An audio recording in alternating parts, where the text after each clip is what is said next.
Welcome back to my YouTube channel Karuna's divine home. ಹೇಗಿದ್ದೀರಾ ಎಲ್ಲರೂ? ನಾನಂತೂ ತುಂಬ ಚೆನ್ನಾಗಿದ್ದೀನಿ.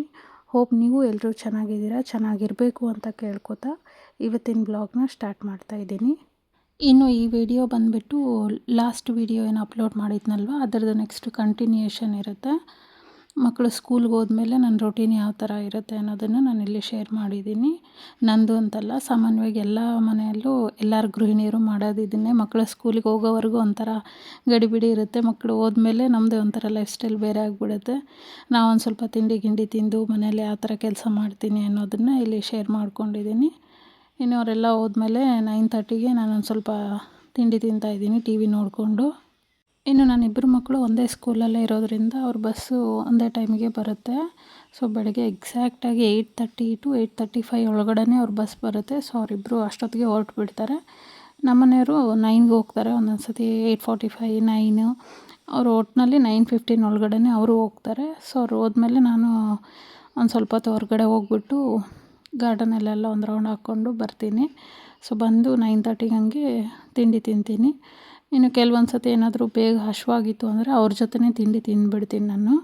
ಯಾಕೆಂದರೆ ಕೆಲವೊಂದು ಸತಿ ಯೋಗ ಎಲ್ಲ ಮಾಡ್ತೀನಲ್ವ, ಹಶ್ವಾಗಿಬಿಟ್ಟಿರುತ್ತೆ ನನಗೆ. ನೈಟು ಸ್ವಲ್ಪ ಬೇಗ ಊಟ ಮಾಡ್ತೀನಿ ನಾನು 7 ಒಳಗಡೆ.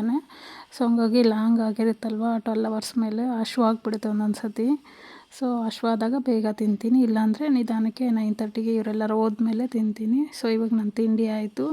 ನಾನು ಇಲ್ಲಿ ಬಂದುಬಿಟ್ಟು ಒಂದು ಸ್ವಲ್ಪ ಉಳಿದಿರೋದೆಲ್ಲ ತೆಗ್ದಿಟ್ಟು ಸ್ಲ್ಯಾಬೆಲ್ಲ ಕ್ಲೀನ್ ಮಾಡ್ಕೊತಾ ಇದ್ದೀನಿ. ಇನ್ನು ನನಗೆ ಮುಂಚೆಯಿಂದನೂ ಒಂದು ಅಭ್ಯಾಸ ಏನು ಅಂದರೆ, ಏನಾದರೂ ಕೆಲಸ ಮಾಡಬೇಕಾದ್ರೆ ಸಾಂಗ್ಸ್ ಹಾಕ್ಕೊಂಡು ಕೇಳ್ಕೊಂಡು ಕೆಲಸ ಮಾಡ್ತೀನಿ. ಸೊ ಹಂಗೆ ಅಂದರೆ ಏನಾದರೂ ಪಾತ್ರೆ ಜಾಸ್ತಿ ಇತ್ತು ಆ ಥರ ಅಂದರೆ ಸಾಂಗ್ ಹಾಕ್ಬಿಡ್ತೀನಿ. ಒಂದು 3 ಇಲ್ಲ 4 ಸಾಂಗ್ ಮುಗಿಯೋದ್ರೊಳಗೆ ಇಷ್ಟು ಕೆಲಸ ಮಾಡಿಬಿಡ್ಬೇಕು ಅಂತ.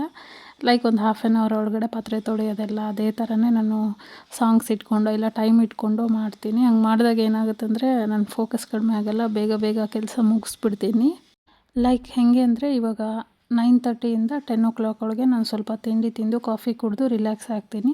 ಅದಾದಮೇಲೆ 1.5 hour 2 ಅವರ್ಸಲ್ಲಿ ನನ್ನ ಮನೆ ಕೆಲಸ ಏನಿರುತ್ತಲ್ವ ಪೆಂಡಿಂಗು ಅದೆಲ್ಲ ಅಷ್ಟರಲ್ಲೇ ಮುಗಿಸ್ಕೋಬೇಕು ಅಂತ ಒಂದು ಟಾರ್ಗೆಟ್ ಇಟ್ಕೊಂಡಂಗೆ. ಸೊ ಅಷ್ಟರೊಳಗೆ ನಾನು ಮುಗಿಸ್ಬಿಡ್ತೀನಿ ಆಲ್ಮೋಸ್ಟು. ಇನ್ನು ಮನೇಲೂ ಅಷ್ಟೇ, ದಿನ ಇಷ್ಟೇ ಕೆಲಸ ಅಂತ ಏನು ಫಿಕ್ಸ್ ಇರೋಲ್ಲ. ಕೆಲವೊಂದು ಸತಿ ನಾನು 2 ಡೇಸ್ಗೆ ಒಂದು ಸತಿ ವಾಷಿಂಗ್ ಮಿಷಿನ್ಗೆ ಹಾಕ್ತೀನಿ. ಸೊ ಹಂಗಾಗಿ ಒಂದು ದಿವಸ ಬಟ್ಟೆ ಮಿಷಿನ್ಗೆ ಹಾಕೋ ಕೆಲಸ ಇರೋಲ್ಲ, ಅದೊಂದು ಕಡಿಮೆ ಇರುತ್ತೆ. ಇಲ್ಲ ಕೆಲವೊಂದು ಸತಿ ಏನಾದರೂ ತಿಂಡಿ ಚಪಾತಿ ಕರ್ರಿ ಆ ಥರ ಮಾಡಿದಾಗ ಸ್ವಲ್ಪ ಪಾತ್ರೆಗಳೆಲ್ಲ ಜಾಸ್ತಿ ಆಗಿರುತ್ತೆ. ಸೊ ಆವಾಗ ಪಾತ್ರೆ ಕೆಲಸ ಜಾಸ್ತಿ ಇರುತ್ತೆ, ಬಟ್ಟೆ ಕೆಲಸ ಇರೋಲ್ಲ. ಹಾಗೆ ಆಲ್ಟರ್ನೇಟಿವ್ ಡೇಸ್ ನೋಡಿಕೊಂಡು ನಾನು ಕೆಲಸಗಳನ್ನ ಇಟ್ಕೋತೀನಿ. ಸೊ ನನಗೆ ಸ್ಲ್ಯಾಬೆಲ್ಲ ಕ್ಲೀನ್ ಮಾಡಿ ದೇವ್ರ ಮನೆಯಲ್ಲಿ ಹೂವು ಮಿಕ್ಕಿತ್ತಲ್ವ ಅದನ್ನು ತೊಗೊಂಡು ಬಂದು ಇಲ್ಲಿ ಇಟ್ಟೆ. ಧೂಪ ಹಾಕ್ತೀನಲ್ವ ಅದ್ರ ಪಕ್ಕಕ್ಕೆ ಇಟ್ಟಿದ್ದೀನಿ. ಸೊ ಅದನ್ನು ಒಂದು ಈಗ ಕ್ಲೋಸ್ ಮಾಡಿಬಿಟ್ರೆ ದೇವ್ರ ಮನೆ ನಾನು ಆಮೇಲೆ ಮತ್ತೆ ಒಂದೇ ಸತಿ ಈವ್ನಿಂಗ್ ಪೂಜೆ ಮಾಡ್ಬೇಕಾದ್ರೆ ತೆಗಿತೀನಿ. ಸೊ ಇವಾಗ ಪಾತ್ರೆ ತೊಳಿತಾ ಇದ್ದೀನಿ ನಾನು. ಇನ್ನು ಡಿಶ್ ವಾಷರ್ ಇದೆ ಮನೆಯಲ್ಲಿ. ಸೊ ಆದರೂ ಪಾತ್ರೆ ತೊಳಿತೀನಿ ನಾನು, ಯಾಕೆಂದರೆ ಚಿಕ್ಕ ಮಕ್ಳು ಇರೋದ್ರಿಂದ ಅವ್ರು ಏನು ಮಾಡ್ತಾರೆ, ತಿಂದು ಸಾಕಾಗಿದೆಲ್ಲ ಹಾಗೆ ತಂದು ಸಿಂಕಲ್ಲೇ ಇಟ್ಬಿಡ್ತಾರೆ ಹ್ಯಾಂಡ್ ವಾಶ್ ಮಾಡಿಕೊಂಡು. ಇನ್ನು ಡಿಶ್ ವಾಷರ್ಗೆ ಹೆಂಗೆ ಅಂದರೆ ಎಲ್ಲದನ್ನು ಕ್ಲೀನ್ ಮಾಡಿಬಿಟ್ಟು ನಾವು ಪಾತ್ರೆ ಹೆಂಗೆ ಜೋಡಿಸ್ತೀವಲ್ಲ ಅದೇ ಥರನೇ ಅದರಲ್ಲಿ ಜೋಡಿಸ್ಕೋಬೇಕು. ನನಗೇನು ಅಂದರೆ ಅದೆಲ್ಲ ತೆಗೆದು ಡಸ್ಟ್ಬಿನ್ನಲ್ಲಿ ಹಾಕಿ ಮತ್ತು ಅದನ್ನೊಂದು ಸತಿ ನೀರಲ್ಲಿ ಅದ್ದಿ ಅದರಲ್ಲೆಲ್ಲ ಜೋಡಿಸೋದಕ್ಕಿಂತ ತೊಳೆದ್ಬಿಟ್ರೆ ಬೇಗ ಆಗುತ್ತೆ ಅನ್ನೋ ಥರ ಮೈಂಡ್ ಸೆಟ್ ಬಂದುಬಿಟ್ಟೈತೆ. ಸೊ ಹಂಗಾಗಿ ನಾನು ಡಿಶ್ ವಾಷರ್ಗೇನು ಹಾಕಲ್ಲ. ಇನ್ನು ಯೂಶ್ವಲಿ ಏನಾದರೂ ಜಾಸ್ತಿ ಕೆಲಸ ಇತ್ತು, ಇಲ್ಲ ನನಗೇನಾದರೂ ಪೀರಿಯಡ್ಸ್ ಆಗಿತ್ತು, ತೊಳೆಯೋಕ್ಕಾಗಲ್ಲ ಅಂದಾಗ ಮಾತ್ರ ತೊಗೊಂಡೋಗಿ ಮಷಿನ್ಗೆ ಹಾಕ್ತೀನಿ. ಇಲ್ಲಾಂದರೆ ನಾನೇ ತೊಳೆದ್ಬಿಡ್ತೀನಿ. ಆಲ್ಮೋಸ್ಟ್ 99% ನಾನೇ ತೊಳಿತೀನಿ ಪಾತ್ರೆನ, ಡಿಶ್ ವಾಷರ್ಗೇನು ಹಾಕಲ್ಲ. ಇನ್ನು ನನಗೆ ಪಾತ್ರೆ ಎಷ್ಟಾದರೂ ಇರಲಿ ತೊಳಿತೀನಿ, ನನಗೆ ತೊಳೆಯೋಕ್ಕೇನು ಬೇಜಾರಾಗಲ್ಲ. ಯಾಕೆಂದರೆ ಸಾಂಗ್ಸ್ ಹಾಕ್ಕೊಂಡು ಆರಾಮಾಗಿ ಕೇಳ್ಕೊತ ತೊಳೆದ್ಬಿಡ್ತೀನಿ. ಬಟ್ ಪಾತ್ರೆ ಜೋಡಿಸೋದು ಅಂದರೆ ನನಗೆ ಸ್ವಲ್ಪನೂ ಇಷ್ಟ ಆಗಲ್ಲ. ಸೊ ಬೇಜಾರಿಂದ ಮಾಡ್ತೀನಿ. ಒಂದೊಂದು ಸತಿ ನಮ್ಮ ಮನೆಯವ್ರಿಗೆ ಹೇಳ್ತೀನಿ, ಇಲ್ಲ ನನ್ನ ದೊಡ್ಡ ಮಗಳು ಇತ್ತೀಚೆಗೆ ಕಲಿತಾ ಇದ್ದಾಗ ಅವಳಿಗೆ ಹೇಳ್ಕೊಡ್ತಾ ಇದ್ದೀನಿ ಮನೆಗೆ ಬಂದಮೇಲಿಂದ ಇದಿದ್ದು ಇಲ್ಲಿ ಇಡಬೇಕು ಅಂತ. ಸೊ ಅವಳು ಒಂದೊಂದು ದಿವಸ ತನಗೆ ಮೂಡಿದ್ರೆ ಮಾಡ್ತಾಳೆ, ಇಲ್ಲಾಂದರೆ ಇಲ್ಲ. ಸೊ ತೊಳೆಯೋದು ಎಷ್ಟಾದರೂ ತೊಳೆದ್ಬಿಡ್ತೀನಿ, ಜೋಡಿಸೋದು ಮಾತ್ರ ನನಗೆ ಒಂಚೂರು ಹೆಲ್ಪ್ ಮಾಡಿರಿ ಅಂತ ಕೇಳ್ತೀನಿ ಅವ್ರಿಗೆ. ಸೊ ಅವರು ಹೆಲ್ಪ್ ಮಾಡ್ತಾರೆ ನನಗೆ. ಸೊ ಪಾತ್ರೆ ಎಲ್ಲ ತೊಳೆದು ನಾನು ಇವಾಗ ಇನ್ನೊಂದು ಸತಿ ಸ್ಲ್ಯಾಬೆಲ್ಲ ಕ್ಲೀನ್ ಮಾಡಿಕೊಂಡು ಸ್ವಲ್ಪ ರೇಷನ್ ತಂದಿದ್ದೆ. ಮೊನ್ನೆ ಬಳ್ಳಾರಿಗೆ ಹೋಗಿದ್ವಿ, ಸ್ವಲ್ಪ ಕೆಲಸ ಇತ್ತು ಅಂತೇಳಿ. ಸೊ ಅದನ್ನೆಲ್ಲ ನಾನು ರೀಫಿಲ್ ಮಾಡ್ಕೋತಾ ಇದ್ದೀನಿ. ಸ್ವಲ್ಪನೇ ತಂದಿದ್ವಿ, ಯಾಕೆಂದರೆ ಇನ್ನೊಂದು 15 ಡೇಸ್ ಆದಮೇಲೆ ಮತ್ತು ಹೆಂಗೂ ಶ್ರಾವಣ ಮಾಸಕ್ಕೆ ಎಲ್ಲ ಬೇರೆ ತಂದ್ಕೋಬೇಕು ಅಂಥೇಳಿ ಸೊ ಸ್ವಲ್ಪ ತಂದಿದ್ದೀನಿ. ಮುಂಚೆ ಹೆಂಗೆ ಅಂದರೆ ನಾನು 1 month 1.5 monthಗೆ ಆಗೋಷ್ಟು ಒಂದೇ ಸತಿ ತಂದುಬಿಡ್ತಿದ್ದೆ. ಬಟ್ ಇಲ್ಲಿಗೆ ಈ ಮನೆಗೆ ಬಂದಮೇಲೆ ವೀಕ್ಲಿ ಒನ್ಸು 15 ಡೇಸ್ಗೆ ಒಂದು ಸತಿ ರೇಷನ್ ತರಕ್ಕೆ ಸ್ಟಾರ್ಟ್ ಮಾಡಿಬಿಟ್ಟಿದ್ದೀನಿ. ಸೊ ಅದನ್ನು ಒಂದು ಸ್ವಲ್ಪ ಚೇಂಜ್ ಮಾಡಬೇಕು. ಮಂತ್ಲಿ ಒನ್ಸ್ ತಂದುಬಿಟ್ರೆ ನನಗೂ ಕರೆಕ್ಟಾಗಿ ರೀಫಿಲ್ ಮಾಡ್ಕೊಳಕ್ಕೆ ಅದಕ್ಕೆ ಕರೆಕ್ಟಾಗಿರುತ್ತೆ. ಇನ್ನು ಈ ಊರಲ್ಲಿ ನಾವೇನಿದ್ದೀವಲ್ವ ಈಗ, ಇಲ್ಲಿ ರಿಲಯನ್ಸ್ ಆಗಲಿ, ಫುಡ್ ಬಜಾರ್ ಆ ಥರದ್ದು ಇಲ್ಲ. ಸೊ ಹಂಗಾಗಿ ಮಾಮೂಲಿ ಕಿರಾಣಿ ಶಾಪ್ಸ್ ಎಲ್ಲ ತುಂಬ ಇದೆ. ನನಗೇನಂದರೆ ಆ ಥರದಲ್ಲಿ ತಂದರೆ ಕ್ಲೀನ್ ಮಾಡ್ಕೋಬೇಕಾಗುತ್ತೆ. ನಾವು ಒಂದು ಸತಿ ಎಕ್ಸ್ಟ್ರಾ ತಂದಿರೋ ರೇಷನ್ನ ನನಗೆ ಬರಲ್ಲ ಅದೆಲ್ಲ ಕ್ಲೀನ್ ಮಾಡೋಕ್ಕೆ. ನಮ್ಮ ಕೈಲಿ ಆಗೋದು ಇಲ್ಲ ಅದೆಲ್ಲ ಕ್ಲೀನ್ ಮಾಡ್ತಾ ಕೂತ್ಕೊಳಕ್ಕೆ. ಸೊ ಹಂಗಾಗಿ ನಾನು ಏನು ಮಾಡ್ತೀನಿ ಅಂದರೆ ಆಲ್ಮೋಸ್ಟು ಹೊಸಪೇಟೆ ಇಲ್ಲ ಗಂಗಾವತಿಗೆ ಹೋಗ್ಬಿಟ್ಟು ರಿಲಯನ್ಸಲ್ಲಿ ತರ್ತೀವಿ. ಮುಂಚೆ ನಾವು ಗಂಗಾವತಿಯಲ್ಲಿದ್ದಾಗ ನಾನು ಅಲ್ಲಿ ತಂದುಬಿಡ್ತಿದ್ದೆ. ಎಲ್ಲ ಹಿಂಗೆ ಪ್ಯಾಕಲ್ಲಿರೋ ತಂದರೆ ಏನಂದರೆ ಅಡ್ವಾಂಟೇಜ್ ಏನು ಕ್ಲೀನ್ ಮಾಡೋದು ಬೇಕಾಗಿಲ್ಲ, ಡೈರೆಕ್ಟ್ ನಾವು ಹಂಗೆ ಯೂಸ್ ಮಾಡ್ಬೋದು. ಸೊ ಮಾಮೂಲಿ ಕಿರಾಣಿ ಶಾಪಲ್ಲಿ ತಂದರೆ ನಾವು ಸ್ವಲ್ಪ ನೋಡಿಕೊಂಡು ಕ್ಲೀನ್ ಮಾಡ್ಕೋಬೇಕಾಗತ್ತೆ. ಇನ್ನು ನಾನು ಮುಂಚೆ ಎಲ್ಲ ಧನಿಯಾ ಪೌಡ್ರು, ಜೀರಾ ಪೌಡ್ರು ಆ ಥರ ಮಸಾಲೆ ಪೌಡ್ರ್ ಎಲ್ಲವೂ ತಂದುಬಿಡ್ತಿದ್ದೆ. ಬಟ್ ಇವಾಗ ಸ್ವಲ್ಪ ಫ್ರೀಯಾಗಿರುತ್ತಲ್ಲ ಮನೇಲಿ, ಟೈಮು ಮುಗ್ಯುತ್ತೆ. ನಾನೇ ಮನೆಯಲ್ಲೇ ಪ್ರಿಪೇರ್ ಮಾಡ್ಕೊಳೋಣ ಅಂತ ಹೇಳ್ಬಿಟ್ಟು ಮಸಾಲೆ ಪೌಡ್ರ್ ಯಾವನ್ನೂ ತಂದಿಲ್ಲ. ಸೊ ಅದಕ್ಕೆ ಬೇಕಾಗಿರೋದೆಲ್ಲ ಎಕ್ಸ್ಟ್ರಾ ಜೀರಿಗೆ ಆಗಿರ್ಬೋದು, ಕೊರಿಯಾಂಡ್ರ್ ಸೀಡ್ಸ್ ಆಗಿರ್ಬೋದು, ಅದೆಲ್ಲದನ್ನು ಹಾಗೆ ತಂದಿದ್ದೀನಿ.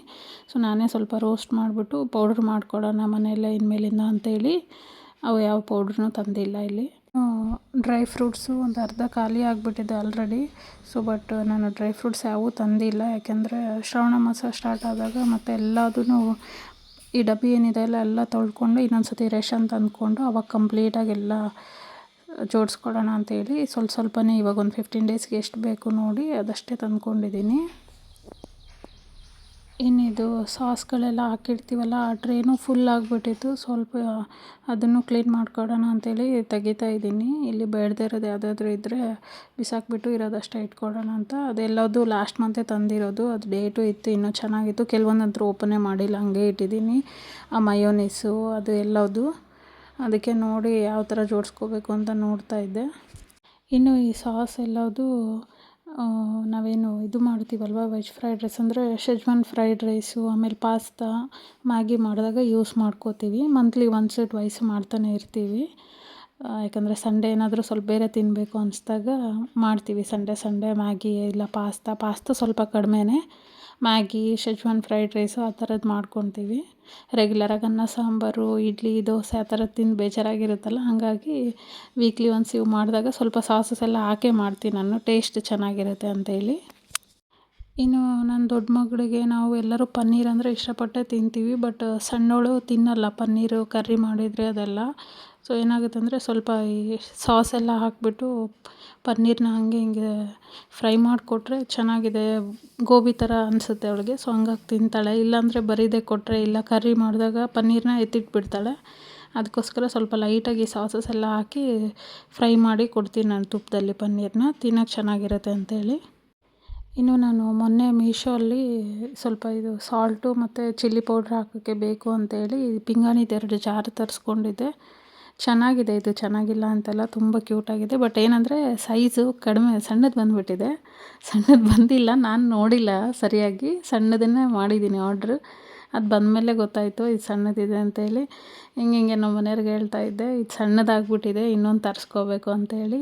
ಇದನ್ನು ರಿಟರ್ನ್ ಮಾಡಿಬಿಟ್ಟು ದೊಡ್ಡದು ತರಿಸ್ಕೊ ಅಂತ ಅವ್ರು ಹೇಳಿದರು. ಇಲ್ಲ ಇದು ಚೆನ್ನಾಗಿದೆ, ಇದನ್ನು ಇಟ್ಕೊತೀನಿ, ಇನ್ನೊಂದು ಇಂಥದ್ದೇ ದೊಡ್ಡದು ತಗೋತೀನಿ ಅಂತೇಳಿ. ಒಟ್ಟಿನಲ್ಲಿ ನಿನಗೆ ಆನ್ಲೈನ್ ಶಾಪಿಂಗ್ ಅನ್ನೋದೇನೋ ಒಂಥರ ಆಟ ಆದಂಗೆ ಆಗ್ಬಿಟ್ಟೈತೆ, ಯಾವಾಗಲೂ ಬರೀ ಶಾಪಿಂಗ್ ಮಾಡೋದ್ರಲ್ಲೇ ಇರ್ತೀಯ ಅಂತೇಳಿ ಅವರು ಬೈತಾಯಿದ್ರು. ಏಕೆಂದರೆ ಹುಣಸೆಹಣ್ಣು ಮತ್ತು ಕಲ್ಲುಪ್ಪು ಹಾಕೋಕ್ಕೆ ಹೆಂಗೂ ಬೇಕು. ಸೊ ಅವೆರಡು ಚಿಕ್ಕದ್ರಲ್ಲಿ ನಾನು ಒಂದರಲ್ಲಿ ಹುಣಸೆಹಣ್ಣು, ಇನ್ನೊಂದರಲ್ಲಿ ಕಲ್ಲುಪ್ಪು ಹಾಕಿ ಇಟ್ಕೊಂಡು ದೊಡ್ಡದು 2 ತರಿಸಿದಾಗ ಅದರಲ್ಲಿ ಸಾಲ್ಟು ಮತ್ತು ಚಿಲ್ಲಿ ಪೌಡ್ರ್ ಹಾಕೋಣ ಅಂತ ಅಂದ್ಕೊಂಡಿದ್ದೀನಿ. ಇನ್ನು ರೇಷನ್ ಎಲ್ಲ ರೀಫಿಲ್ ಮಾಡಿಕೊಂಡು ಮತ್ತು ಒಂದು ಸತಿ ಸ್ಲ್ಯಾಬ್ ಕ್ಲೀನ್ ಮಾಡಿಕೊಂಡೆ. ನನಗೆ ಇದೊಂಥರ ಹುಚ್ಚಾದಂಗೆ ಆಗಿಬಿಟ್ಟಿದೆ, ಬರೀ ಸ್ಲ್ಯಾಬ್ ಕ್ಲೀನ್ ಮಾಡ್ತಾನೇ ಇರ್ತೀನಿ. ಆವಾಗಲೇ ಒಂದು ಸತಿ ಎಲ್ಲ ಕ್ಲೀನ್ ಮಾಡಿ ನಾನು ರೇಷನ್ ಎಲ್ಲ ಫಿಲ್ ಮಾಡಿಕೊಂಡೆ. ಈಗ ಸ್ವಲ್ಪ ಜಾಸ್ತಿ ಏನು ಚೆಲ್ಲಿ ಇರಲಿಲ್ಲ. ಸೊ ಆದ್ರೂ ಒಂದು ಸತಿ ಎಲ್ಲ ಕ್ಲೀನ್ ಮಾಡಿಕೊಂಡು ಇವಾಗ TV ಯೂನಿಟ್ ಏನೈತಲ್ಲ ಅದು ನಾನು ಸ್ವಲ್ಪ ಕ್ಲೀನ್ ಮಾಡೋಣ ಅಂತೇಳಿ ಬಂದಿದ್ದೀನಿ. ನಾನು ಆಗಲೇ ಹೇಳ್ದಂಗೆ ಸಾಂಗ್ಸ್ ಹಾಕ್ಕೊಂಡೆ ನಾನು ಯಾವುದಾದ್ರೂ ಕೆಲಸ ಮಾಡೋದು. ಸೊ ನಾನು ವಿತಿನ್ 40 to 45 ಮಿನಿಟ್ಸಲ್ಲೇ ಪಾತ್ರೆನೂ ತೊಳೆದು ರೇಷನ್ನು ತುಂಬ್ಕೊಂಬಿಟ್ಟೆ. ಯಾಕಂದರೆ ಪಾತ್ರೆನೂ ಸ್ವಲ್ಪ ಕಡಿಮೆನೇ ಇತ್ತು, ಆಮೇಲೆ ಗ್ರೋಸರಿನೂ ನಾನು ಸ್ವಲ್ಪನೇ ತಂದಿರೋದ್ರಿಂದ ಬೇಗ ಎಲ್ಲದೂ ರೀಫಿಲ್ ಮಾಡಿಕೊಂಡೆ ನಾನು. ಹೇಳಿದ್ನಲ್ವ ನಾನು ಆವಾಗಲೇ, ನಾವು ಮೊನ್ನೆ ಬಳ್ಳಾರಿಗೆ ಹೋಗಿದ್ವಿ ಅಂತ, ಆವಾಗ ನಾನು ಒಂದೆರಡು ರಿಯಲ್ ಪ್ಲ್ಯಾಂಟ್ ನೋಡಿದ್ದೆ, ದೊಡ್ಡದು ಚೆನ್ನಾಗಿತ್ತು. ಸೊ ತರೋಣ ಅಂದರೆ ಕಾರಲ್ಲಿ ಸ್ಪೇಸ್ ಸರಿ ಹೋಗಲಿಲ್ಲ. ಸೊ ಗ್ರೋಸರಿ ಐಟಮು ಆಮೇಲೆ ಬೇರೆ ಒಂದಿಷ್ಟು ಏನೋ ತಂದಿದ್ವಿ. ಹಾಗಾಗಿ ನೆಕ್ಸ್ಟ್ ಟೈಮ್ ಹೋದಾಗ ತರೋಣ ಅಂತೇಳಿ ಸುಮ್ಮನಾದೆ. ಇನ್ನು ನಮ್ಮ ಮನೆಯವ್ರು ಅವೆಲ್ಲ ಕೇರ್ಫುಲ್ಲಾಗಿ ನೋಡ್ಕೋಬೇಕು, ಇಲ್ಲಾಂದರೆ ಬಾಡೋಗ್ಬಿಡುತ್ತೆ ಅಂತ ಹೇಳ್ತಿದ್ರು. ಬಟ್ ನನಗೆ ಆಸೆ ತಂದು ನೋಡೋಣ ಒಂದು ಸತಿ, ಸರಿ ಹೋಗಿಲ್ಲ ಅಂದರೆ ನೆಕ್ಸ್ಟ್ ಟೈಮ್ ಏನೂ ತರಲ್ಲ ಅಂತೇಳಿ. ಸರಿ ನೆಕ್ಸ್ಟ್ ಟೈಮ್ ಹೋದಾಗ ತರೋಣ ಅಂತೇಳಿ ಸುಮ್ಮನಾದ್ವಿ. ಅದು ಇದ್ದಿದ್ದು ಒಂದೇ ಇತ್ತು. ನನಗೆ ಎರಡು ಒಂದೇ ಥರದ್ದೇ ಬೇಕಿತ್ತು. ಪಿಲ್ಲರ್ ಹತ್ರ ಆ ಕಡೆ ಈ ಕಡೆ ಎರಡು ಸೈಡು ಒಂದೇ ಥರ ಪ್ಲ್ಯಾಂಟ್ ಇಡಬೇಕು ಅಂತ ನಾನು ಅಂದ್ಕೊಂಡಿದ್ದೀನಿ. ಅದಕ್ಕೆ ಅವ್ರಿಗೆ ಹೇಳಿ ಬಂದಿದ್ದೀನಿ, ನೆಕ್ಸ್ಟ್ ಟೈಮ್ ಬಂದಾಗ ಎರಡು ಒಂದೇ ಥರದ್ದೇ ಬೇಕು ನನಗಂತ. ಇನ್ನು ನಾವು ಮುಂಚೆ ಇದ್ದಿದ್ದು ಬಾಡಿಗೆ ಮನೆಯಲ್ಲಲ್ವ, ಅಲ್ಲಿ ಈ ರಿಯಲ್ ಪ್ಲ್ಯಾಂಟ್ಸ್ ಎಲ್ಲ ಇಡೋದಕ್ಕೆ ಸರಿ ಅನಿಸ್ತಾ ಇರಲಿಲ್ಲ ನನಗೆ. ಹಂಗಾಗಿ ಅಲ್ಲಿದ್ದಾಗ ಮೀಶೋಯಿಂದ ಒಂದಷ್ಟು ಆರ್ಟಿಫಿಷಿಯಲ್ ಪ್ಲ್ಯಾಂಟ್ಸ್ ಎಲ್ಲದನ್ನೂ ಆರ್ಡ್ರ್ ಮಾಡಿಬಿಟ್ಟು ಅದನ್ನೇ ಜೋಡಿಸ್ಕೊಂಡಿದ್ದೆ ನಾನು. ಬಟ್ ಇದು ಸ್ವಂತ ಮನೆ ಆಗಿರೋದ್ರಿಂದ ರಿಯಲ್ ಪ್ಲ್ಯಾಂಟ್ಸ್ನ ಇಟ್ಟರೆ ಚೆನ್ನಾಗಿರುತ್ತೆ. ಆಮೇಲೆ ಮುಂಚೆ ನಾನು ವರ್ಕ್ ಮಾಡ್ತಾಯಿದ್ದೆ ಟೀಚಿಂಗು. ಸೊ ಅವಾಗ ಸ್ವಲ್ಪ ಕಷ್ಟ ಆಗೋದು, ಎಲ್ಲದನ್ನು ಕೇರ್ ಮಾಡಿದರೆ ಅಷ್ಟೇ ಪ್ಲ್ಯಾಂಟ್ಸ್ ಎಲ್ಲ ಚೆನ್ನಾಗಿರುತ್ತೆ, ಇಲ್ಲಾಂದರೆ ಬರಲ್ಲ, ಬೆಳೆಯಲ್ಲ ಚೆನ್ನಾಗಿ. ಸೊ ಇವಾಗ ಹೆಂಗೂ ಖಾಲಿ ಇರ್ತೀನಲ್ವ, ಆರಾಮಾಗಿ ಮನೇಲಿ ನೋಡ್ಕೋಬೋದು ಅಂತೇಳಿ ರಿಯಲ್ ಪ್ಲ್ಯಾಂಟ್ಸ್ ಒಂದಷ್ಟು ತಂದು ಇಡ್ತಾಯಿದ್ದೀನಿ. ಈಗ ಆಲ್ರೆಡಿ ಒಂದು 5 ಪ್ಲ್ಯಾಂಟ್ಸ್ ತಂದಿದ್ದೀನಿ. ಸೊ ದೊಡ್ಡದು 2 ತರಬೇಕು, ಅದೊಂದು 2 ತಂದರೆ ಸಾಕು ಅಂತ ಅಂದ್ಕೊಂಡಿದ್ದೀನಿ. ಯಾಕೆಂದರೆ ಒಳಗಡೆಗಿಂತ ಹೊರಗಡೆ ನಿಮ್ಮದು ಪ್ಲೇಸ್ ತುಂಬಾ ಇದೆ ಗಾರ್ಡನ್ ಏರಿಯಾದಲ್ಲಿ. ಸೊ ಅಲ್ಲಿ ಬೇಕಾದರೆ ನಾವು ಯಾವ್ದು ತಂದರೂ ಆರಾಮಾಗಿ ಇಟ್ಕೋಬೋದು. ಅಲ್ಲಿ ಗಿಡಗಳನ್ನು ಚೆನ್ನಾಗಿ ಬೆಳೆಯುತ್ತೆ ನಮ್ಮ ಗಾರ್ಡನಲ್ಲಿ. ಇನ್ನು ನನಗೆ ಇದೆಲ್ಲ ಹೊಸದು, ಯಾಕೆಂದರೆ ಪ್ಲ್ಯಾಂಟ್ಸ್ ಯಾವುದು ನಾನು ಮುಂಚೆ ಎಲ್ಲ ಇಟ್ಟಿಲ್ಲ, ಅದನ್ನೆಲ್ಲ ಕೇರ್ ಮಾಡಿ ನೋಡಿಲ್ಲ. ಬಟ್ ನಮ್ಮಮ್ಮ ಹೆಂಗೆ ಅಂದರೆ ಅವ್ರಿಗೆ ಗಿಡಗಳಂದರೆ ಭಾಳ ಇಷ್ಟ. ನೀವು ನೋಡ್ಬೋದು, ನಾನು ಆವಾಗವಾಗ ತೋರಿಸಿದ್ದೀನಿ ವಿಡಿಯೋದಲ್ಲಿ. ಮನೆ ಸುತ್ತಲೂ ಎಲ್ಲ ಥರದ ಪ್ಲ್ಯಾಂಟ್ಸು ಇಡೋಕ್ಕೆ ಟ್ರೈ ಮಾಡ್ತಾರೆ ಅವರು. ಅದನ್ನಷ್ಟೇ ಚೆನ್ನಾಗಿ ನೋಡ್ಕೋತಾರೆ. ಅವ್ರ ಮನೇಲಿಲ್ಲ ಅಂದ್ರೂ ಗಾರ್ಡನ್ ನೋಡ್ಕೊಳಕ್ಕಂತಲೇ ಒಬ್ಬರು ಕೆಲ್ಸದವ್ರನ್ನ ಇಟ್ಬಿಟ್ಟಿದ್ದಾರೆ. ಸೊ ಅವ್ರು ಡೈಲಿ ಬಂದು ಅದಕ್ಕೆ ನೀರು ಹಾಕಿ ಅದೆಲ್ಲ ಕ್ಲೀನ್ ಮಾಡಿಬಿಟ್ಟು ಹೋಗ್ತಾರೆ. ಇವಾಗಲೂ ಬರ್ತಾರೆ ಅವರು. ನಾವು ಮನೇಲಿದ್ದೀವಲ್ಲ, ನಾವು ನೋಡ್ಕೊತೀವಿ ಅಂತ ಏನಿಲ್ಲ. ಯಾಕಂದರೆ ನಾನು ಒಳಗಡೆ ಕೆಲಸನೇ ಸಾಕಾಗುತ್ತೆ, ಹೊರಗಡೆ ಆಗಲ್ಲ ನಿನಗೆ ಅಂತ ಹೇಳ್ಬಿಟ್ಟು ಆ ಕೆಲ್ಸದವ್ರು ನನಗೆ ಕಂಟಿನ್ಯೂ ಮಾಡಿದ್ದಾರೆ. ಸೊ ಅವ್ರು ಡೈಲಿ ಬಂದುಬಿಟ್ಟು ಹೊರಗಡೆ ಎಲ್ಲ ಕಸ ಅಂದ್ಕೊಂಡು ಗಿಡಗಳಿಗೆಲ್ಲ ನೀರು ಹಾಕಿಬಿಟ್ಟು ಹೋಗ್ತಾರೆ ಡೈಲಿ. ನನಗೂ ಈ ಮನೆಗೆ ಬಂದಮೇಲಿಂದ ಸ್ವಲ್ಪ ರಿಯಲ್ ಪ್ಲ್ಯಾಂಟ್ಸ್ ಮೇಲೆ ಇದೆಲ್ಲ ಸ್ವಲ್ಪ ಇಂಟ್ರೆಸ್ಟ್ ಜಾಸ್ತಿ ಆಗ್ತಾಯಿದೆ. ಇದೊಂಥರ ಅಡಿಕ್ಷನ್ ಆದಂಗೆ ಆಗಿಬಿಟ್ಟಿದೆ ನನಗೆ. ಸೊ ಆಲ್ಮೋಸ್ಟು ಯಾರ್ಯಾರು ಗಿಡಗಳು ಬೆಳೆಸ್ತಾರೋ ಅವ್ರಿಗೆಲ್ಲ ಇದು ಫೀಲ್ ಆಗಿರುತ್ತೆ ಅನಿಸುತ್ತೆ. ಹೊಸ ತರಬೇಕು, ಇಡಬೇಕು, ಅಥವಾ ಇರೋದನ್ನೇ ಚೆನ್ನಾಗಿ ನೋಡ್ಕೋಬೇಕು ಅನ್ನೋದು. ಇದನ್ನು ಒಂಥರ ಮಕ್ಕಳ ಥರನೇ ಕೇರ್ ಮಾಡ್ತೀವಿ. ಇನ್ನು ಮುಂಚೆ ಎಲ್ಲ ಅಕ್ಕಿ ತೊಳೆದ್ಬಿಟ್ಟು ನೀರೆಲ್ಲ ಹಂಗೆ ಸಿಂಕಲ್ಲೇ ಚೆಲ್ಬಿಡ್ತಿದ್ದೆ. ಬಟ್ ಇವಾಗ ಹಂಗಲ್ಲ, ಸ್ವಲ್ಪ ಸ್ಟೋರ್ ಮಾಡಿ ಇಟ್ಕೋತೀನಿ. ಸೊ ಈ ಗಿಡಗಳಿಗೆ ಹಾಕಿದರೆ ಚೆನ್ನಾಗಿ ಬೆಳೆಯುತ್ತೆ ಅಂತೇಳಿ ಯೂಟ್ಯೂಬಲ್ಲಿ ನೋಡಿದ್ದು. ಹಾಗಾಗಿ ಮನಿ ಪ್ಲ್ಯಾಂಟ್ಗಾಗಿರ್ಬೋದು, ಇದೆಲ್ಲದಕ್ಕೂ ಅಕ್ಕಿ ತೊಳೆದಿರೋ ನೀರಿರುತ್ತಲ್ಲ ಅದನ್ನೇ ಹಾಕ್ತೀನಿ. ಇನ್ನು ನರ್ಸರಿಯವರು ಹೇಳಿದರು, ಇವು ತುಂಬ ಚಿಕ್ಕ ಗಿಡಗಳು, ಆಮೇಲೆ ಇಂಡೋರ್ ಪ್ಲ್ಯಾಂಟ್ ಆಗಿರೋದ್ರಿಂದ ಇದು ಡೈಲಿ ವಾಟರ್ ಹಾಕಬಾರ್ದು ಅಂತೇಳಿ. ಸೊ ನೀವು 3 ಡೇಸ್ಗೆ ಒನ್ಸ್ ಇಲ್ಲ ವೀಕ್ಲಿ ಒನ್ಸ್ ಹಾಕಿದರೂ ನಡೆಯುತ್ತೆ ಅಂತೇಳಿ ನಾನು ಹಂಗಾಗಿ ರೆಗ್ಯುಲರಾಗಿ ಏನು ಇದಕ್ಕೆ ವಾಟ್ರ್ ಹಾಕಲ್ಲ. 2 ಡೇಸ್ಗೆ ಒಂದು ಸ್ವಲ್ಪನೇ, ಅದು ರೈಸ್ ವಾಟ್ರ್ ಏನು ಹೇಳಿದ್ನಲ್ವ ಅದನ್ನೇ ಒಂದು ಸ್ವಲ್ಪ ಹಾಕ್ತೀನಿ ಅಷ್ಟೇ. ಇನ್ನು ಈ ಗಾರ್ಡನಿಂಗ್ ಆಗಿರ್ಬೋದು ಅಥವಾ ಈ ಪ್ಲ್ಯಾಂಟ್ಗಳು ಈ ಥರ ಕೇರ್ ಮಾಡೋದು, ಇದು ಏನು ಒಂಥರ ಎಕ್ಸ್ಟ್ರಾ ಕೆಲಸ ಏನು ಅಂತ ಅನಿಸಲ್ಲ. ಒಂಥರ ಚೆನ್ನಾಗಿ ಅನಿಸುತ್ತೆ ಇದೆಲ್ಲ ಕ್ಲೀನ್ ಮಾಡೋದು, ನೀರು ಹಾಕೋದು. ಹೊರಗಡೆನೂ ಅಷ್ಟೇ, ಹೊರಗಡೆ ಹೋದರೆ ಒಳಗಡೆ ಬರೋಂಗೆ ಆಗೋಲ್ಲ ನನಗೆ. ಬೆಳಗ್ಗೆ ಟೈಮ್ ಅಂತೂ ಹೋದರೆ ಒಂದು 1/2 an hour ಅಲ್ಲೇ ಕುತ್ಕೊಂಡ್ಬಿಡ್ತೀನಿ, ಎಲ್ಲ ಗಿಡಗಳು ಹೂವು ನೋಡಿಕೊಂಡು. ಒಂಥರ ಖುಷಿ ಅನಿಸುತ್ತೆ ಮನಸ್ಸಿಗೆ ನೋಡೋಕೆ ಆ ಥರ ಎಲ್ಲ. ಇನ್ನು ನಾನು ಇದನ್ನು ಒಂದು ಸ್ವಲ್ಪ ವೆಟ್ ಕ್ಲಾತಿಂದ ಒರೆಸ್ತಾ ಇದ್ದೀನಿ, ಡಸ್ಟ್ ಆದಂಗೆ ಆಗಿತ್ತು ಅಂತೇಳಿ. ಇದು ನಾನು ತಂದಾಗ ಸ್ವಲ್ಪ ಚಿಕ್ಕದಿತ್ತು, ಇವಾಗ ಸ್ವಲ್ಪ ಆಲ್ರೆಡಿ ಅದರ ಲೀವ್ಸ್ ಎಲ್ಲ ದೊಡ್ಡದಾಗಿದೆ. ನೋಡಿ ದಿನಾ ನೋಡ್ತೀನಿ, ಖುಷಿಯಾಗುತ್ತೆ ನನಗಂತ್ರ. ಸ್ವಲ್ಪನೇ ದೊಡ್ಡದಾಗ್ತಿದ್ದಂಗೆಲ್ಲ ಖುಷಿ ಆಗ್ತಾಯಿದೆ. ವೆಯ್ಟ್ ಮಾಡ್ತಾಯಿದ್ದೀನಿ ನಾನು, ಇನ್ನೊಂದು ಸ್ವಲ್ಪ ಏನಾದರೂ ದೊಡ್ಡದಾಗುತ್ತಾ ಅಥವಾ ಇಷ್ಟೇನಾ ಅಂತ ನೋಡಬೇಕು. ಇನ್ನು ಇವಾಗ ಗಾಳಿ ತುಂಬ ಇರುತ್ತಲ್ವ, ಹಾಗಾಗಿ ಸ್ವಲ್ಪ ಡಸ್ಟ್ ಜಾಸ್ತಿನೇ ಬರುತ್ತೆ. ಮುಂಚೆ ನಾನು ಈ ಪ್ಲ್ಯಾಂಟ್ಸ್ ಏನೂ ಇಟ್ಟಿರಲಿಲ್ಲಲ್ಲ, ಆವಾಗ ಇದನ್ನ ಆರಾಮಾಗಿ ಕ್ಲೀನ್ ಮಾಡ್ಕೊಂಬಿಡ್ತಿದ್ದೆ, ಟಿ ವಿ ಯೂನಿಟು. ಈಗ ಸ್ವಲ್ಪ ಒಂದು 3 ಪ್ಲ್ಯಾಂಟ್ ಇಟ್ಟಿದ್ದೀನಲ್ವ, ಸೊ ಅದನ್ನು ಫಸ್ಟು ನಾನೆಲ್ಲ ತೆಗೆದ್ಬಿಟ್ಟು ಆ ಸ್ಲ್ಯಾಬೆಲ್ಲ ವೈಪ್ ಮಾಡಿ ಈ ಪ್ಲ್ಯಾಂಟ್ಸ್ನ ಇಟ್ಕೊತೀನಿ. ಇನ್ನು ಇದ್ರದ್ದು ಲೀಫ್ ಬಂದು ಚಿಕ್ಕದಿತ್ತಲ್ಲ, ಹಾಗಾಗಿ ಒರ್ಸೋಕ್ಕಾಗಲ್ಲ ಅಂಥೇಳಿ ಅದನ್ನ ಕ್ಲೀನಾಗಿ ತೊಳ್ಕೊಂಡು ಬಂದು ಇಟ್ಟಿದ್ದೀನಿ. ಇನ್ನು ನಾನು ಇದಕ್ಕೀಗ ನೆಕ್ಸ್ಟು ವಾಟ್ರ್ ಹಾಕಬೇಕು, ಯಾಕಂದರೆ ಒಂದು 4 ಡೇಸ್ ಆಯಿತು ನಾನು ಹಾಕಿಲ್ಲ. ಆಮೇಲೆ ನರ್ಸರಿಯವ್ರು ಹೇಳಿದ್ದು ಫಿಲ್ಟ್ರ್ ವಾಟ್ರ್ ಬರುತ್ತಲ್ಲ ಅದನ್ನು ಹಾಕಬೇಡಿ, ಮಾಮೂಲಾಗಿ ಟ್ಯಾಪ್ ವಾಟ್ರ್ ಬರುತ್ತಲ್ಲ ಅದನ್ನು ಹಾಕಿ, ಇಲ್ಲಾಂದರೆ ಮನೇಲಿ ನೀವು ಏನಾದರೂ ಅಕ್ಕಿ ತೊಳೆದು ಇಲ್ಲ ಬೇಳೆ ತೊಳೆದಿದ್ದು ನೀರು ಇರುತ್ತಲ್ಲ ಅದನ್ನು ಹಾಕಿದ್ರೂ ಚೆನ್ನಾಗಿರುತ್ತೆ ಅಂತೇಳಿ.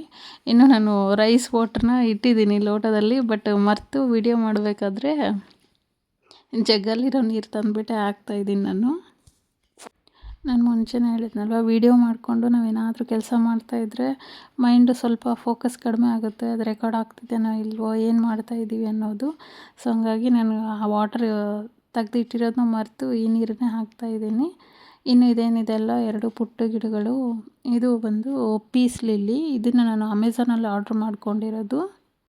250 ಅರೌಂಡ್ 300 ಒಳಗಡೆ 2 ಪುಟ್ಟ ಪ್ಲ್ಯಾಂಟ್ ಕಳಿಸಿದ್ದಾರೆ. ಸೊ ಚೆನ್ನಾಗೇ ಇತ್ತು. ನನಗೆ ಬಂದು ಅದನ್ನು ನನ್ನ ನೆನಪೇ ಇಲ್ಲ, ಅದು ಓಪನ್ ಮಾಡೋಷ್ಟೊತ್ತಿಗೆ ಆಲ್ರೆಡಿ 2 ಡೇಸ್ ಆಗಿತ್ತು. ಆದ್ರೂ ಏನೂ ಲೀಫ್ ಬಾಡಿರೋದು ಆ ಥರ ಏನೂ ಆಗಿರಲಿಲ್ಲ, ನನಗೆ ಫ್ರೆಶ್ ಆಗಿತ್ತು. ಸೊ ಇದೆಲ್ಲ ಕ್ಲೀನ್ ಮಾಡ್ಕೊಂಡ್ಮೇಲೆ ಒಂದು ಸತಿ ತೋರಿಸ್ತಾ ಇದ್ದೀನಿ. ಎಷ್ಟು ಚೆನ್ನಾಗಿ ಅನಿಸುತ್ತಲ್ವ ಇದನ್ನ ಗಿಡಗಳು ಈ ಥರ ನೋಡೋಕ್ಕೆ. ಇನ್ನು ಇದನ್ನು ಪೀಸ್ ಲಿಲ್ಲಿನೇ, ಅದು ಆನ್ಲೈನಲ್ಲಿ ತರಿಸಿದ್ದು. ಇದು ಹೊರಗಡೆ ನರ್ಸರಿಯಲ್ಲಿ ತೊಗೊಂಡಿದ್ದು.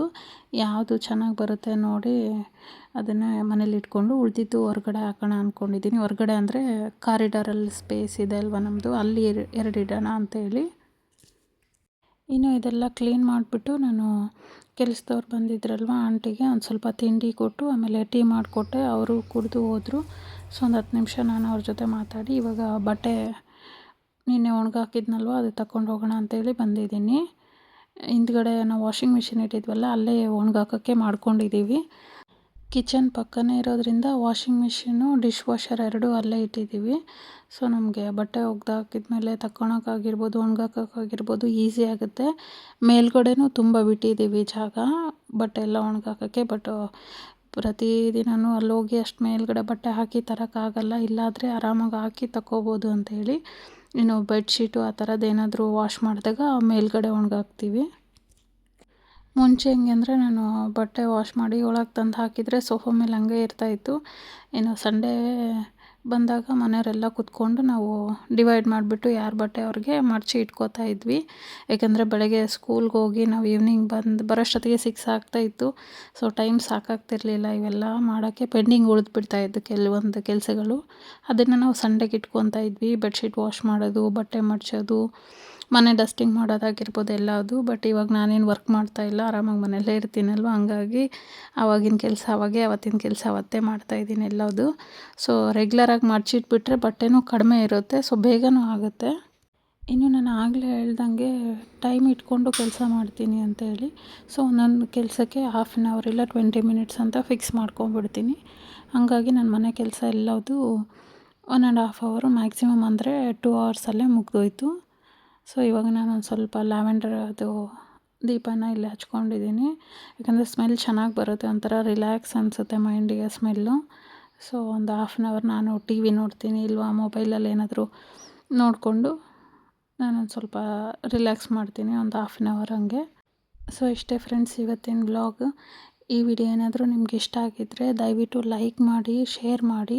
ಹಾಗೆ ಹೊಸ್ದಾಗಿ ಯಾರಾದರೂ ನನ್ನ ಚಾನಲ್ ನೋಡಿದರೆ ಸಬ್ಸ್ಕ್ರೈಬ್ ಮಾಡ್ಕೊಳ್ಳಿ ಅಂತ ಕೇಳ್ಕೊತಾ, thank you so much for watching my vlog. See you in the next vlog. Take care.